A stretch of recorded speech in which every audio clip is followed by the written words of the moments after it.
ingressamos hoje no capítulo 8º da parte 2ª do Livro dos Espíritos, e este capítulo cuida da emancipação da alma. Há uma preocupação de Kardec de retomar aquilo que na introdução do Livro dos Espíritos ele havia pontuado.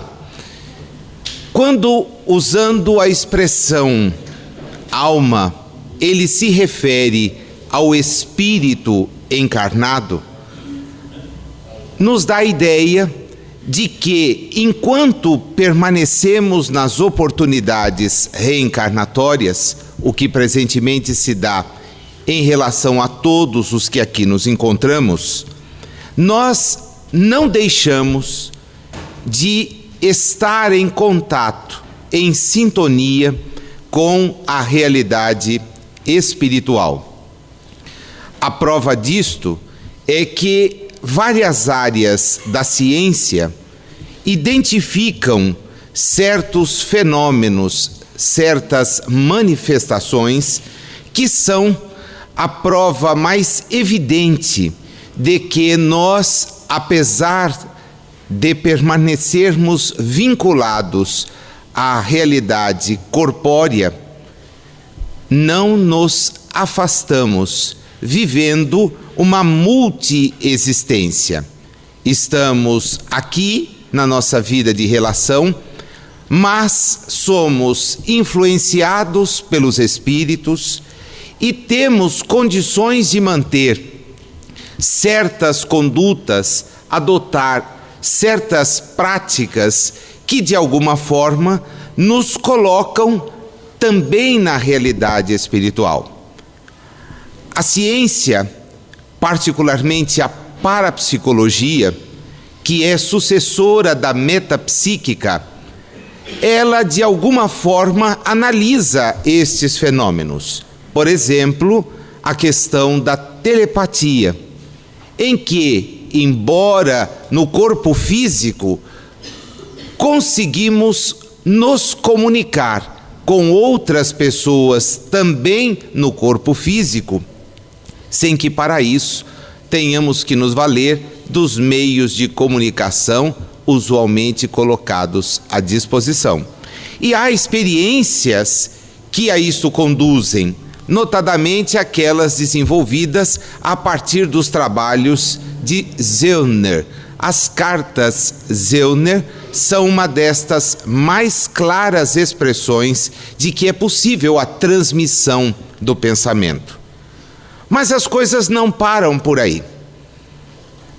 Os sonhos, a sua interpretação, mereceram da ciência sempre um estudo bastante acurado, bem detalhado. Acredito seja do conhecimento de todos que no ano de 1899, Sigmund Freud elaboraria aquela que é a sua obra mais conhecida, A Interpretação dos Sonhos, divulgada no ano seguinte, 1900, na qual ele tem a oportunidade de analisar, sob o ponto de vista da ciência, o que é que os sonhos viriam a representar. Mais tarde, seu discípulo, porém rompido, porque adotou uma linha interpretativa diversa, também vai descer a análise bastante particularizada da questão dos sonhos. Será Jung. Através dos trabalhos que escreveu, também ele terá condições de buscar nas manifestações oníricas, as manifestações do sonho, recados que parecem falar de algo que o homem não consegue de todo entender. Pois bem, ambos e os que se lhe sucedem esbarram num único problema: o espírito. porque buscam dar interpretações que não podem ir além, porque eles se negam a admitir a realidade do espírito, ir além da existência. É esta a razão pela qual, quando não conseguem ultrapassar a barreira da gestação, colocam os problemas, os traumas, as angústias nas relações com os antecedentes, particularmente certa linha freudiana que irá explicar na mãe, no relacionamento materno, uma série de problemas. A doutrina espírita, desde a divulgação do Livro dos Espíritos, tem sobre o assunto efetivamente uma larga folha de informações. E é este convite que nós dirigimos a vocês, para que conosco percorram as páginas do Livro dos Espíritos, notadamente nas questões que vão de 400 a 412. Eu confesso mais uma vez que a matéria demandaria aqui um estudo que poderia nos consumir, se posso usar esta palavra, pelo menos uns 3 encontros. Mas há sempre a preocupação de não ser monótono. Quando a gente tem um assunto assim, voltar a ele nem sempre exige, ou nem sempre faz com que as pessoas despertem o interesse. Embora nos sonhos haja uma curiosidade que é natural. Porque os sonhos na história muitas vezes revelaram fatos que viriam a acontecer. Outras vezes trouxeram solução de fatos ocorridos. E o homem se questiona: qual a razão pela qual nós sonhamos? Qual a razão pela qual certas mensagens nos chegam? Adenauer Novaes, nosso confrade espírita, estudioso na área da psicologia e vinculado à linha junguiana de pesquisas em tal assunto, publicou uma obra imperdível: Sonhos, Mensagens da Alma. Nós dela nos valeremos para algumas das abordagens. E ele, a partir do instante em que se dispõe a examinar a questão, vai mesmo de encontro ao que o Livro dos Espíritos diz, porque ao estudar a manifestação ou a emancipação da alma, o sonho se constitui neste processo. E como é e em razão do que a alma goza este momento de liberdade? Em decorrência do sono. Há uma certa fábrica de colchões, cujo nome não vou aqui declinar, que costuma dizer que nós passamos 1/3 da vida dormindo. Eu confesso que não sou adepto desta corrente, até porque não consumo mais do que 5 horas de sono todas as noites. Isso para exagerar. Via de regra, consigo dormir 4h30 e estou sempre bem assim, do ponto de vista do ânimo. E não sou assim, olha, vou precisar dormir a tarde inteira. Não, pelo contrário, me sinto muito bem. E aí, estudando a questão do sono e dos sonhos, nós aprendemos que o espírito demanda este período para, de alguma forma, posicionar-se em relação à vida espiritual. Os instantes em que o nosso organismo repousa, e aqui também há uma relativização imensa, porque o nosso organismo permanece com a sua vida vegetativa, enquanto as nossas almas, os espíritos que somos, gozam de relativa liberdade.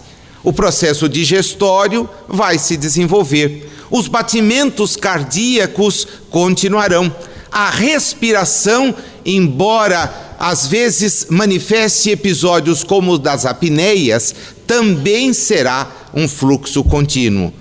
Então o organismo permanecerá naquilo que a linguagem hoje tecnológica chama de stand-by, preparado para a qualquer momento retomar, mas o seu condutor, o espírito, ele está fora.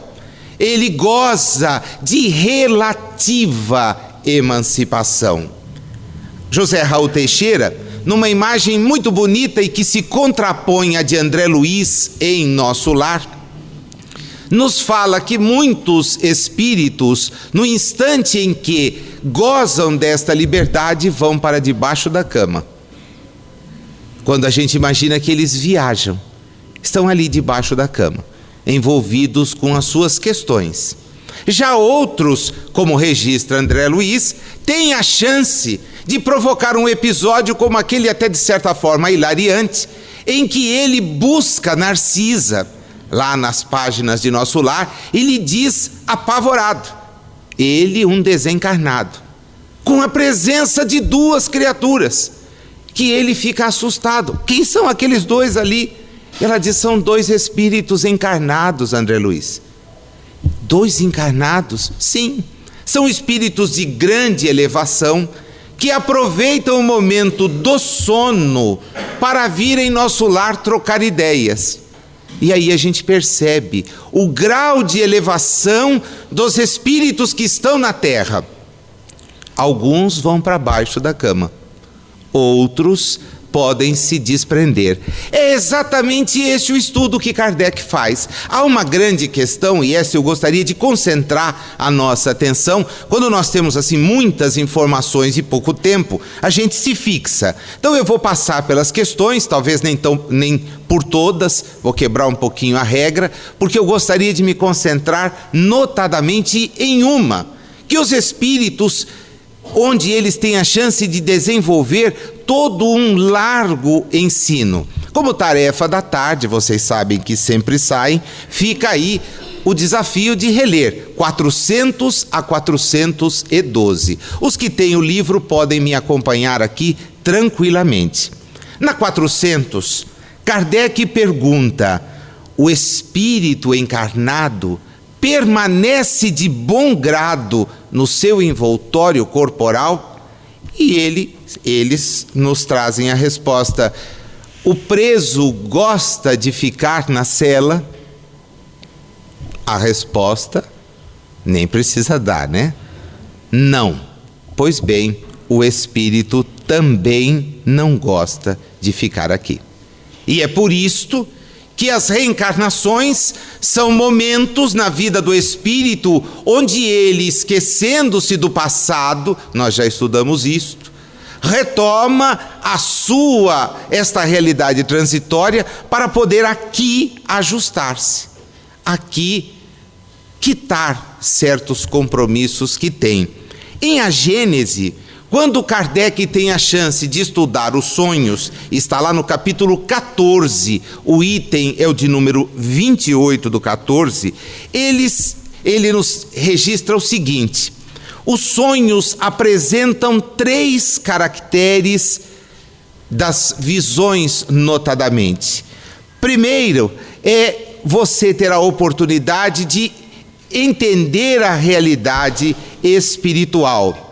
No entanto, a última das características, a segunda é a da relação, é quando você tem a chance de se deparar com as criações fluídicas do seu próprio pensamento. Quando você tem a chance de reencontrar-se com as suas próprias criações. E aí nós vamos ter a explicação de uma série de coisas que talvez seja o interesse comum das pessoas. Porque nós imaginamos e vivemos às vezes do fruto desta imaginação. Nem todo sonho vai representar um contato do espírito com a realidade mais ampla. Muitos de nós, presos à rotina do dia a dia, somos capazes de passar a noite sonhando com um trabalho não realizado. O imposto de renda desta semana pode caracterizar isto. Ainda não terminei. Como é que eu consigo fazer? Aguardar um emprego. Sonhei que estava trabalhando. Sonhei que estava... Às vezes tem uma amiga que me diz assim: Nazil, eu trabalho a noite inteira. Como assim? Na realidade espiritual, não, lavo roupa, passo roupa. Você tem tanta coisa boa para fazer, né? Fica sonhando com isto. Eu falei, porque eu vou dormir e não fiz. E aí fico preocupada. Eu falei, bom, então melhor era parar, diminui as horas de sono, vai lá, faz o serviço e depois volta a dormir, né? Porque você passa a noite inteira e no dia seguinte está tudo pronto. Assim, pelo contrário, né? Eu levanto já preocupada, achei que tinha conseguido. Lógico, em sonho a gente pode conseguir N coisas, mas não fazer essas atividades, à exceção de algo que nós vamos estudar um pouquinho para frente, do sonambulismo. Então, o sonambúlico, de repente, né? Durante o sono, diz a 401, a alma repousa com o corpo? Não. Não, o espírito jamais está inativo. Daí porque não dá para entender porque é que tem gente que, tendo o físico em condições, ama a inatividade, anseia pela inatividade. É um sinal claro da sua baixa evolução, porque o espírito está permanentemente interessado em elaborar, em realizar alguma coisa. Ele tem esse desejo que a providência nos dá de avançar, de evoluir, de crescer. E enquanto detemos condições reencarnatórias, não podemos jamais nos curvar diante de mensagens como a da inatividade. Temos que elaborar. Evidente que há um tempo da existência que talvez não precisemos mais nos concentrar no ganha-pão, na atividade do dia a dia. Mas quanta gente demanda a nossa ajuda?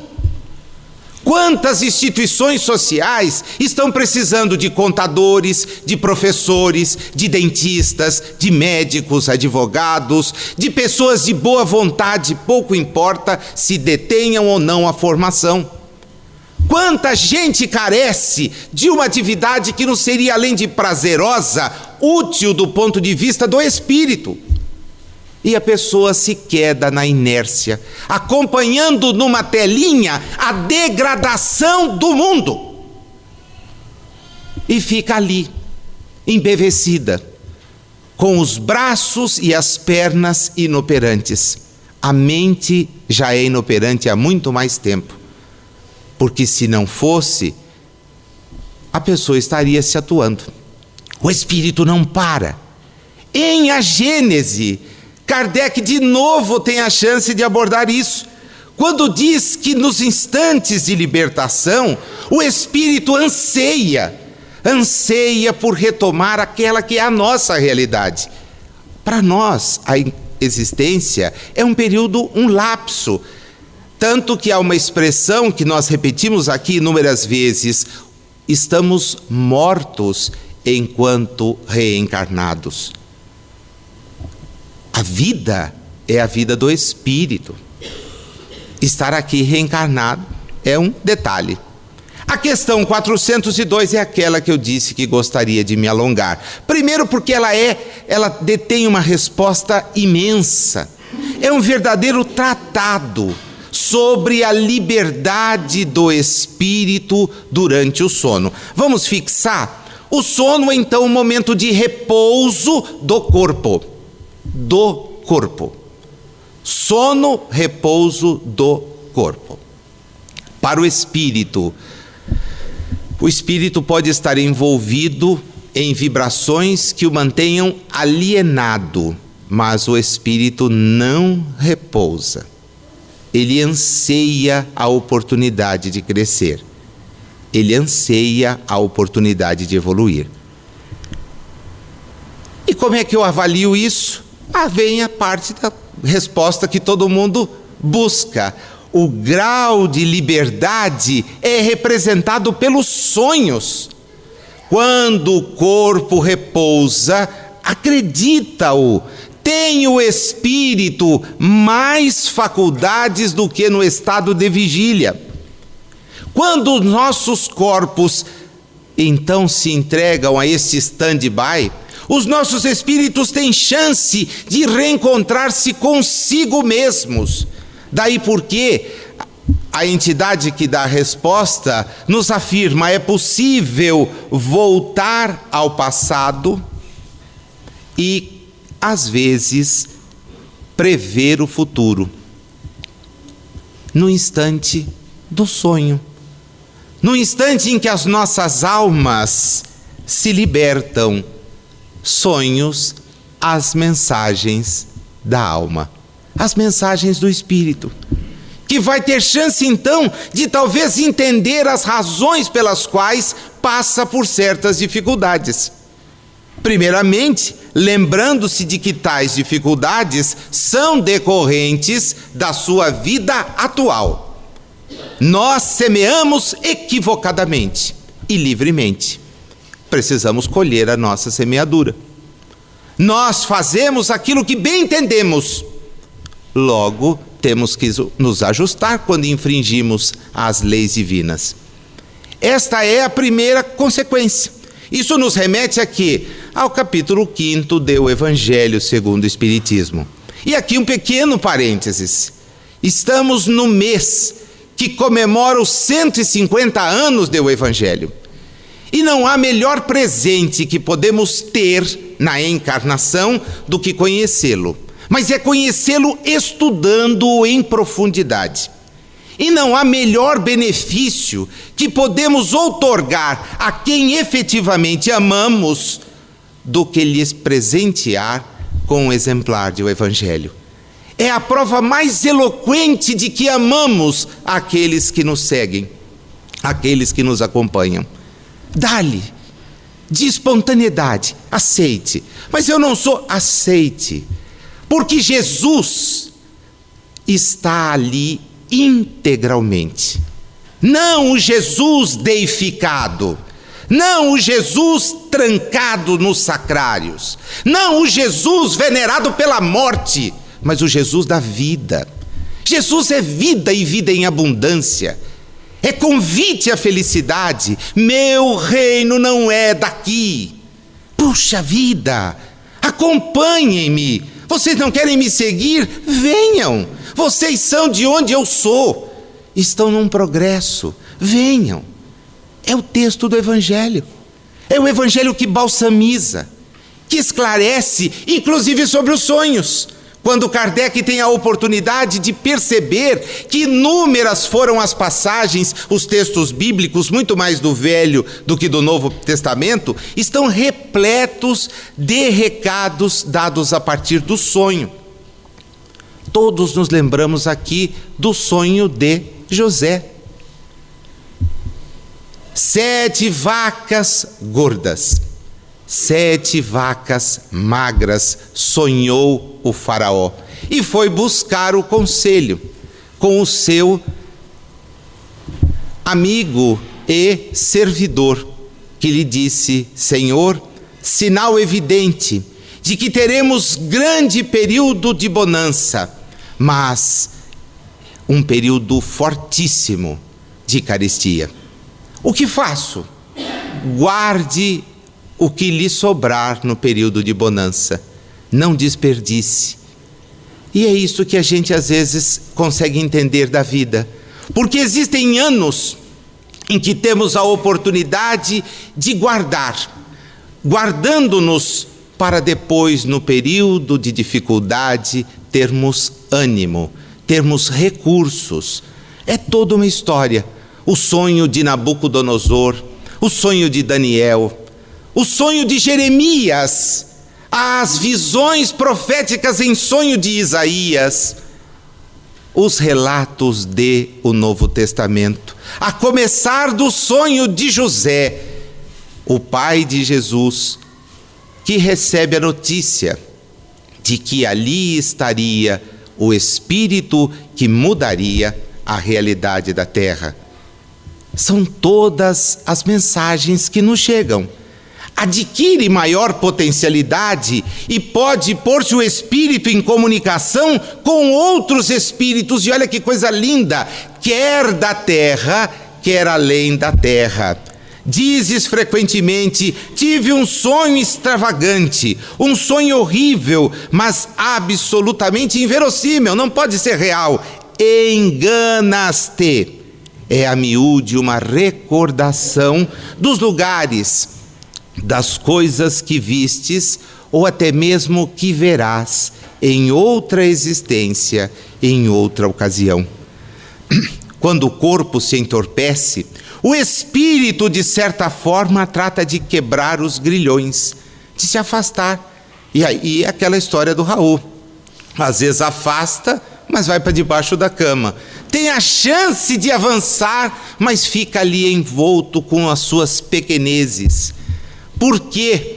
Porque a reencarnação, que nos mantém necessariamente vinculados à realidade onde agora estamos, ela tem laços fortíssimos. E a pessoa então se vincula a isto, fica pensando nas coisas daqui, quando o ideal é que voltássemos e entendêssemos. Mais adiante, ele diz: as crianças desde cedo se perguntam: que fazemos quando dormimos? Que são os sonhos? Ora, os sonhos são a oportunidade que a alma tem de buscar ajuda na realidade mais ampla. Agora eles pontuam alguns detalhes, né? Vamos neles? É possível viajar, conversar, instruir-se. Por favor, aqui ninguém vai arrumar briga em casa, né? Porque vai chegar lá e dizer assim: olha, aquela viagem, Nazil disse que a gente já viaja em sonho. Bem, fica tranquila, né? Nós não precisamos, mas eu tanto ansiava, não, vamos viajar em sonho. Aí é bom, pega de noite um roteiro de viagem, vamos a Paris, vamos. E aí viaja, é econômico, tá? Não demanda alfândega, não tem problema de impostos e o sujeito vai, né? Se tiver briga depois, debitem ao Leopoldo, não é a mim, tá bom? O Leopoldo é que sugeriu, e não o Nazil. Continuamos aqui. Diz-nos eles: é possível encontrar-se com espíritos superiores. Trabalhamos em obras que não estão ainda concluídas. E quando nós voltarmos à realidade mais ampla, depois de terminada a nossa existência, é possível que alcancemos a concretização e nos deparemos com estas obras. Dizem-nos eles ainda: esta circunstância é de molde, olha que lindo, a vos ensinar que não deveis temer a morte, pois que todos os dias morreis. E invoca aqui o ensinamento de Ambrósio, que dizia: todas as noites morremos. Nazil, não vou dormir mais, né? É do Raul também a história de uma colega da Universidade Federal Fluminense que, sabendo o espírita, lhe disse certa vez: Raul, o que eu faço? Porque eu tenho medo de dormir no escuro. Mas por quê? Por causa dos espíritos. Falou: olha, mas se você soubesse que tem espírito que adora um escurinho, adora um claro, e vem até aí enquanto você está dormindo. É verdade, aí você deixa a luz acesa, os espíritos que não têm medo do escuro, vêm todos e ficam ali. E ela então ficou apavorada, né? Falou: bom, então eu vou apagar a luz. Aí tem os que gostam do escurinho também, né? O que eu faço? Olha, o que faz é você encara a realidade. Você é um espírito. Encara a realidade. Nós somos espíritos. Vou temer o quê? A mim mesmo? Talvez devesse. Porque eu potencialmente posso fazer o mal. Mas os espíritos nem tanto. E muitos há que nos amam, nos aguardam ansiosamente, enquanto temos a chance de nos deslocar nos momentos de repouso do corpo. Continua o tratado. Há também os que não buscam as regiões elevadas e vão a lugares mais inferiores do que a terra, onde os chamam velhas afeições ou onde buscam gozos mais baixos do que aqueles que temos na terra. Veja o perigo. O perigo. Daí porque a expressão célebre de Jesus, vigiai e orai. Não inverta a ordem não, porque é errado. Vigiai. Vigiai o pensamento. Vigiai aquilo que desejais. E orai, pedindo a assistência dos bons espíritos. Como eles nos dizem, porque vamos criando amigos, como podemos criar inimigos. Mas nas amizades que criamos, vamos encontrar companheiros que, olha que lindo, graças ao sono, os espíritos encarnados estão sempre em relação com o mundo dos espíritos. Por isso é que os espíritos superiores assentem em estar entre vocês. Quis Deus que, tendo de estar em contato com o vício, pudessem eles ir retemperar-se na fonte do bem, a fim de igualmente não falirem quando se propõem a instruir os outros. O sono é a porta que Deus lhes abriu para que possam ir ter com seus amigos da realidade mais ampla. É o recreio depois do trabalho, enquanto esperam terminar a existência. O sonho é a lembrança do que o espírito viu durante o sono. Notai, porém, que nem sempre sonhais. Que quer isso dizer? Que nem sempre vos lembrais do que vistes, ou de tudo que haveis visto, enquanto estivestes dormindo. É que não tendes então a alma no pleno desenvolvimento de suas faculdades. Muitas vezes apenas vos fica a lembrança da perturbação que o vosso espírito experimenta ao partir e ao regressar. Acrescida do quê? Daquelas lembranças do nosso dia a dia. Sonhos, as mensagens da alma. Da alma. Cuidemos do nosso espírito. Tratemos de fornecer-lhe recursos, e a doutrina espírita é o mais valioso recurso posto à humanidade que pensa, para que ela se liberte de julgos que nos mantêm ainda atrelados à sucessividade das reencarnações.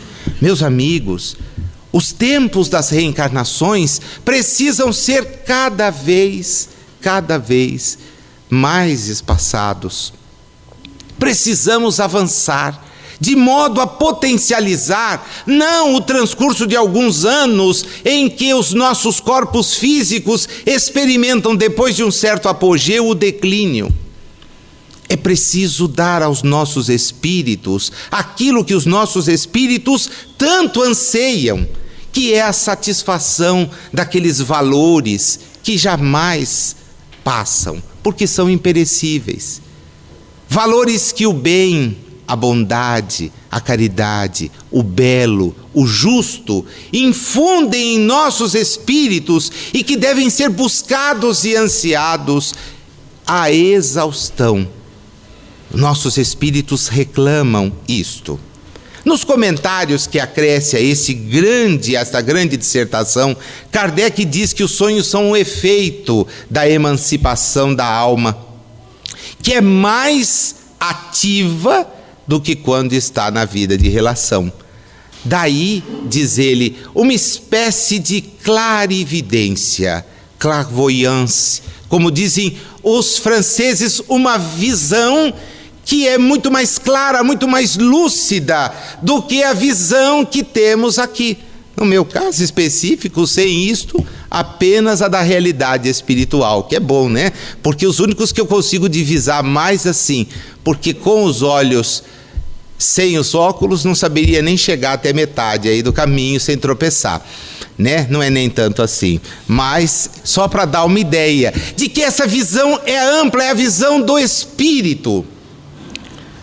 a visão da libertação, tá? Portanto, temos condições de nos recordar, muitas vezes de entender certos fenômenos pelos quais passamos, entender certos dissabores, compreender certas limitações, porque libertos da vida de relação, somos levados ao contato de amigos que nos esclarecem. Tenha paciência, continue mais um pouco, persevere, aceite, controle-se, lute consigo mesmo, adote uma postura conciliadora. E eis que amanhecemos trazendo conosco aquela sensação de que precisamos fazer algo, que temos necessidade de fazer algo para nos conciliarmos. Em a Revista Espírita do mês de junho de 1866, Kardec tem a chance de trazer-nos o relato de um chamado sonho instrutivo. E como é bonito perceber naquela informação o fato de o espírito ter obtido tantos esclarecimentos sobre os problemas pelos quais passava, ter mesmo encontrado pistas acerca do que pesquisava, porque é nesse instante em que nós temos a chance de entender as razões pelas quais pedimos para estar reencarnados. E pedimos muitas vezes que as nossas eventuais infrações à lei divina gozem de necessária adequação, gozem de necessário ajuste.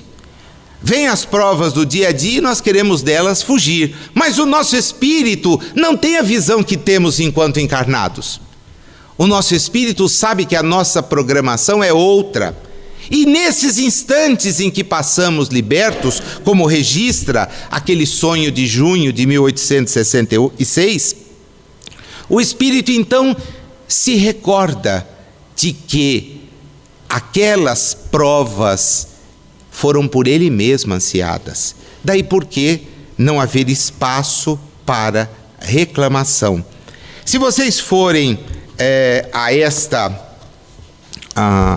este trecho, né, lá da Revista Espírita, vão ver que ele faz remessa, ele é depois mais tarde aproveitado num capítulo da Gênese, quando Kardec tem a chance de nos explicar acerca dos milagres, né? Segundo o grande livro da Gênese, a Gênese, os milagres e as predições. No segundo grande livro, os milagres, Kardec se preocupa no capítulo de número 15 em analisar exatamente esses recados, essas interpretações, essas elucidações que muitas vezes os sonhos trazem, registrando os avisos por meio dos sonhos desempenham um grande papel na literatura de todas as religiões, sem garantir a exatidão de todos os fatos narrados e sem o discutir, o fenômeno em si mesmo nada tem de anormal, sabendo-se como se sabe que durante o sono é quando o espírito, desprendido dos laços da matéria, entra momentaneamente na vida espiritual, onde se encontra com os que lhe são conhecidos. É com frequência essa a ocasião que os espíritos protetores aproveitam para se manifestar aos seus protegidos e lhes dar conselhos mais diretos. São numerosíssimos os casos de avisos através dos sonhos. Eu acho que se eu abrisse aqui agora, como Camille Flammarion fez, em O Desconhecido e os Problemas Psíquicos, lá ele fez por escrito, nós aqui teríamos que fazer verbalmente, a fila de gente que se apresentaria aqui para narrar fatos que em sonho, de certa maneira, lhe foram trazidos. Muitos deles atentando à sobrevivência. Flammarion tem a chance de mais de 1000 casos, mais de 1000, identificar comunicações de espíritos acerca da sua desencarnação. Sonhei com fulano e ela estava tão linda, me sorria e acenava, parece que estava despedindo. Acordei assustado, olhei o relógio, nossa, 3 da manhã, que coisa esquisita, volta, dorme. Aquela época a notícia não chegava tão rápido. 3 ou 4 dias depois vinha mensagem: fulana, às 3 da manhã do dia tal, morreu. Morreu? Não, disse até logo. Tanto disse até logo que passou para avisar: ninguém vai embora para o nada. Nós voltamos de onde viemos. Daí por que os espíritos insistem tanto? Temer a morte é uma bobagem. Viver pensando que ela nos alcançará a qualquer instante pode ser uma tortura. Mas viver tendo a consciência de que voltaremos para casa é muito confortador. A qualquer instante podemos voltar para casa. E o que vai acontecer com os que eu deixar? Ninguém deixará ninguém. Nós os aguardaremos no retorno, felizes se pudermos. Já pensou que gostoso ser abraçado por aqueles a quem amamos quando retornarmos à realidade espiritual? Que delícia! Nossa, mas não é para pensar em voltar já. O pessoal às vezes se anima. 403, imagina, né? Se fizesse uma pesquisa agora, dava 99 não. O 1% ia ficar em branco, indeciso, né? 403. Por que não nos lembramos sempre dos sonhos? Olha, o espírito está em atividade, mas às vezes não recobra a sua liberdade. Eu não disse agora há pouco que tem gente que permanece encarnado e dormindo? Encarnado e dormindo. Está dormindo na encarnação. Está preocupado com bobagem. Esqueceu que é um espírito. Também ninguém ajuda. As religiões não admitem o espírito. A ciência nem sonha com o espírito. E como é que a gente fica então? Perdido. Perdido, né? Porque o sujeito não tem essa informação. Não tem. Vai demandar quantos séculos para que as pessoas descubram isto? Podem intuir, mas o tempo todo são bombardeadas no sentido contrário. E daí os temores. O que se deve pensar das significações atribuídas aos sonhos? Aqui é impressionante, tem até manualzinho, né? Você sonhou com lagartixa? Sonhei, isso é isso, ainda aparece o número da sorte, né? Jogue nisso. Você sonhou com peru? Sonhei. Olha, peru, como é que vai sonhar com peru? Né? O sujeito sonha. Na época do Natal, efetivamente, se for americano, no dia de ação de graças, né? O sujeito lá pensa, imagina, e tem gente que fica assim, sonhei com isso, você sabe o que é? Não. Moxa, mas você não sabe? Não, como é que eu vou saber o que você sonhou? Né? Não, mas não tem um significado espírita. Espírita é que os sonhos são mensagens da alma. Cuidado, são avisos. Avisos para que a gente fique atento.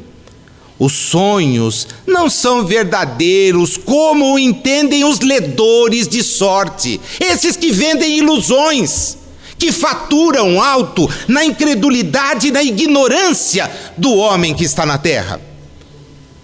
Fazendo comércio através da ilusão daqueles que não são instruídos. Eu disse, a religião não instrui sobre o espírito, a ciência não pesquisa o espírito com todas as pistas que desde 1857 estão fixadas nas obras espíritas. Se a ciência não fosse tão vaidosa, tão orgulhosa, tendo em mente a ideia falsa de que o que sabe é tudo, ela já teria vasculhado a realidade espiritual e daria ao homem uma tranquilidade imensa. Mudaria a visão que muitos têm do mundo. Mas ela não faz. Ler sorte, imaginar, puxa, é melhor não acreditar nisso, tá? Eu não vou descer mais detalhes porque de repente complica. 405. Acontece com frequência verem-se em sonho coisas que parecem um pressentimento, que afinal não se confirma. A que se deve atribuir isto? Olha, pode ser que estes pressentimentos venham a confirmar-se apenas para o espírito e não para a realidade encarnatória.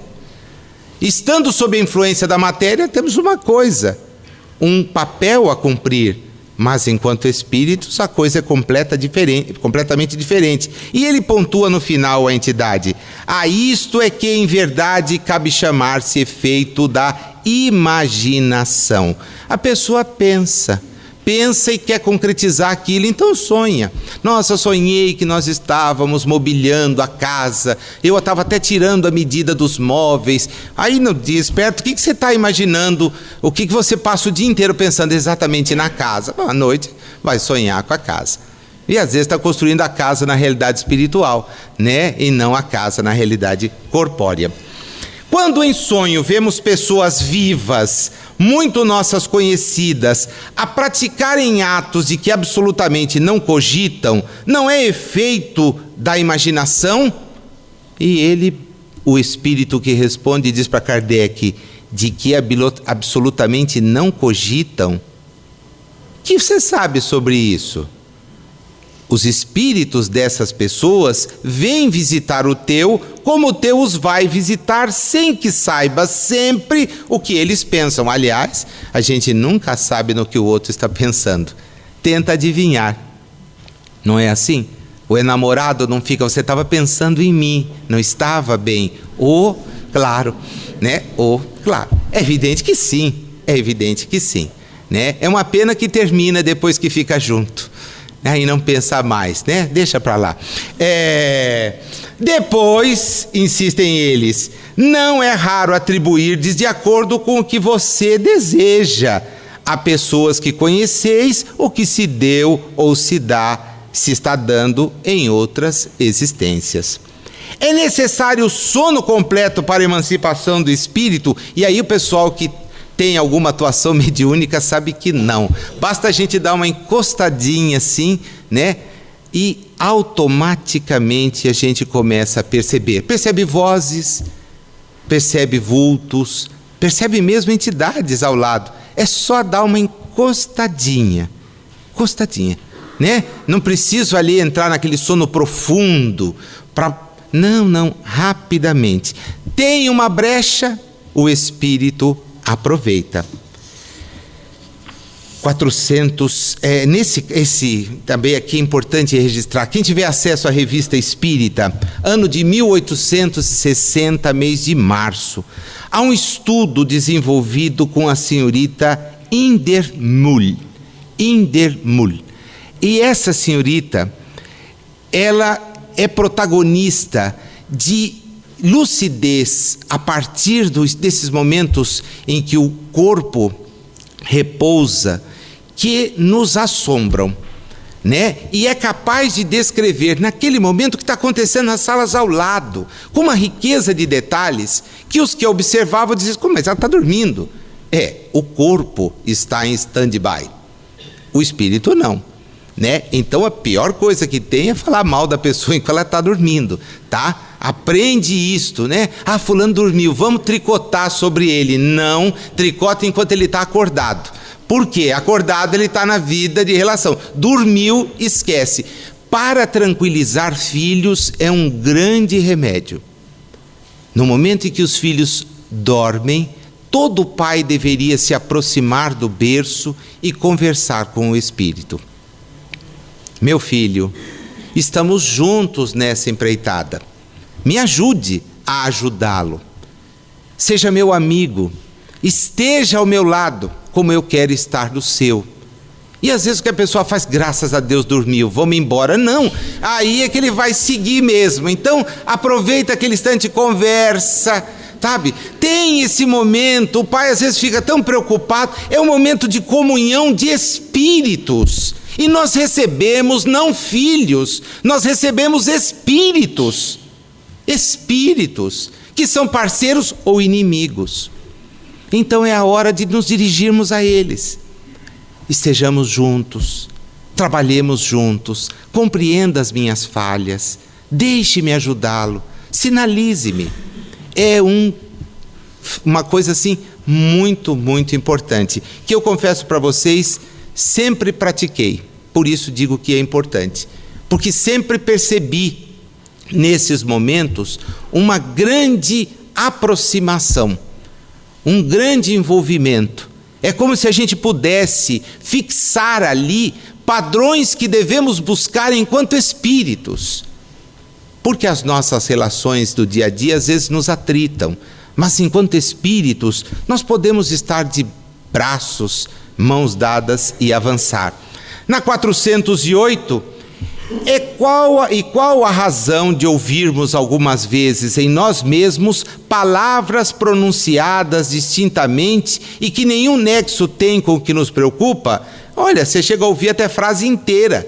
É quase sempre fraco eco do que diz um espírito que convosco se quer comunicar. E não precisa vir procurar desenvolver a mediunidade, tá bom? Senão, eu estou ouvindo. Calma, está ouvindo recados. Tá legal, é fácil, não precisa ficar preocupado, porque daí para frente, aqui caberia, meus amigos, um estudo sobre pneumatofonia. Seria muito interessante agora a gente parar, se tivesse tempo hábil, ir ao livro dos médiuns, segunda parte, capítulo 12, e entender tudo aquilo que os espíritos explicam acerca da pneumatofonia, que é esta possibilidade de ouvirmos sons, gritos, manifestações de voz, no instante em que os nossos espíritos gozam dessa relativa liberdade, e veículo através do qual nós colhemos estas impressões espirituais. Fica aí para leitura, tá? É muito interessante. Há também na Revista Espírita de fevereiro de 1858 uma história de Mademoiselle Clairon. E Mademoiselle Clairon nos dá um material fartíssimo para estudo.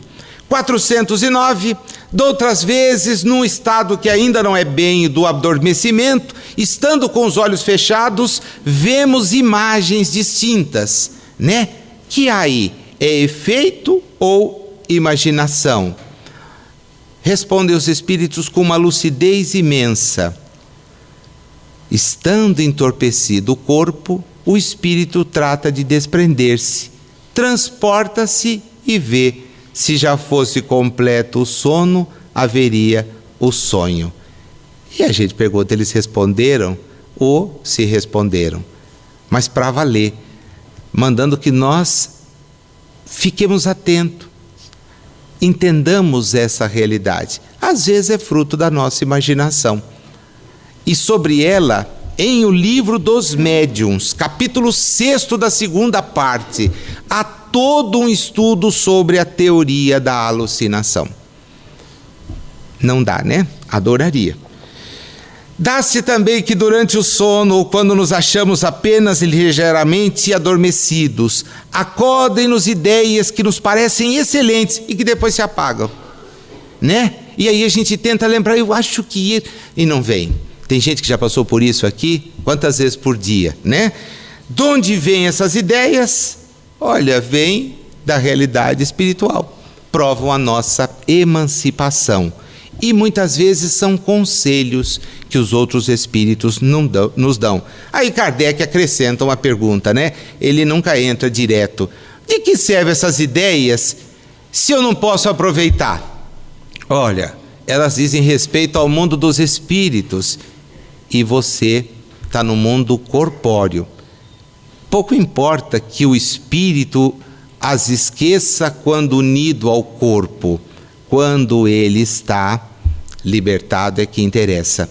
No Livro dos Espíritos, nós vamos encontrar no capítulo de número 9, já estaremos de frente a ele, a questão de número 471, que diz assim: quando experimentamos uma sensação de angústia, de ansiedade indefinível ou de íntima satisfação, sem que lhe conheçamos a causa, devemos atribuí-la unicamente a uma disposição física? É quase sempre, respondem eles, uma comunicação, um contato inconsciente com os espíritos, muitos dos quais os visitam em sonho. 411, só falta mais uma depois. Estando desprendido da matéria e atuando como espírito, sabe o espírito encarnado qual será a época da sua morte? Essa eu não queria nem dizer, porque o cara vai ficar assustado, né? Dizem-nos ele, acontece pressenti-la. Então, quando você começar a sentir que está na hora de dizer tchau, né? Começa a despedir, olha, acho que é a última vez, cuidado que pode ser mesmo, né? Então, fica atento. Com medo? Não. Se você tem condição de pronunciar, é sinal de que é só uma mudança. Isto é que é a mensagem espírita, é uma mudança. Vamos mudar de casa, voltar para casa, né? Acabou o nosso período de locação terrena. Vamos voltar para casa. Então, o que eu devo ter? Olha, tem que ter plena consciência dessa época, isso acontece, e que em estado de vigília tem a intuição do fato. Por isso é que algumas pessoas preveem com grande exatidão a data em que virão a morrer. Dos casos mais célebres no Brasil, ao de Eurípides Barçanufo, que ano antes da desencarnação foi à folhinha, olhou, pegou uma certa data e assinalou. E avisou aqueles que lhe eram próximos, nesta data desencarnarei. Aqui eu sei que vai ter muita gente numa preocupação danada, né? Nazil, mas e a liberdade? A questão da fatalidade? Para tirar dúvida, a questão 857 do Livro dos Espíritos. Há homens que afrontam os perigos dos combates, persuadidos de que a hora não lhes chegou. Haverá algum fundamento para essa confiança? Muito a miúde tem o homem pressentimento do seu fim, como pode ter o de que ainda não morrerá. E este pressentimento lhe vem dos espíritos, seus protetores, que assim o advertem para que esteja pronto a partir, ou lhe fortalecem a coragem nos momentos em que ele mais dela necessita. A última questão: pode a atividade do espírito durante o repouso ou do sono corporal fatigar o corpo? Pode, pois que o espírito se acha preso ao corpo. E aqui a imagem mais belíssima que eles podiam nos dar: somos um balão preso ao poste. No meu caso, um poste de largas dimensões, mas está aqui preso ao poste, e tem o espírito a possibilidade de eventualmente libertar-se e aproveitar essa sua vida de balão. Se vocês pudessem anotar, tem duas coisas da Revista Espírita aqui imperdíveis. Uma é uma da revista de maio de 1859, ligação entre o corpo e o espírito, mas a outra vem de setembro de 1866 e narra o quanto um sonho pode impressionar o espírito. Sabe qual o resultado daquele sonho que a pessoa teve? Os seus cabelos ficaram embranquiçados a partir de um sonho. Anota aí, vê se dá para conseguir, né? Porque esta valeria a pena ler depois, tá bom? Posso repetir? Setembro de 1866. Eu abri falando de ciência, Freud, sonho. Eu queria encerrar com Emmanuel, numa mensagem contida em Vinha de Luz, a de número 26, Véus. Ele traz-nos um trecho da carta de Paulo, a segunda escrita aos cidadãos de Corinto, 3,16, e que diz: mas quando se converterem ao Senhor, então o véu se tirará. Por que é que os cientistas, que tanto aprofundaram o seu exame sobre os sonhos, não conseguiram lá chegar? Não é fácil rasgar os véus que ensombram a mente humana. Quem apenas analisa pode ser defrontado por dificuldades inúmeras, demorando-se muito tempo nas interpretações alheias. Quem somente se convence pode tender ao dogmatismo feroz. Muitos cientistas, filósofos, escritores e pregadores assemelham-se aos pássaros de bela plumagem, condenados a baixo voo em cipoais extensos. Vigorosas inteligências, temporariamente frustradas por véus espessos, estão sempre ameaçadas de surpresas dolorosas por não se afeiçoarem realmente às verdades que elas mesmas admitem e ensinam. Exportadores de teorias olvidam os tesouros da prática e daí as dúvidas e negações que por vezes lhes assaltam o entendimento. Esperam o bem que ainda não semearam e exigem patrimônios que não construíram por descuidados de si próprios. O que é este si próprios? O Espírito que todos somos. Jesus seja conosco.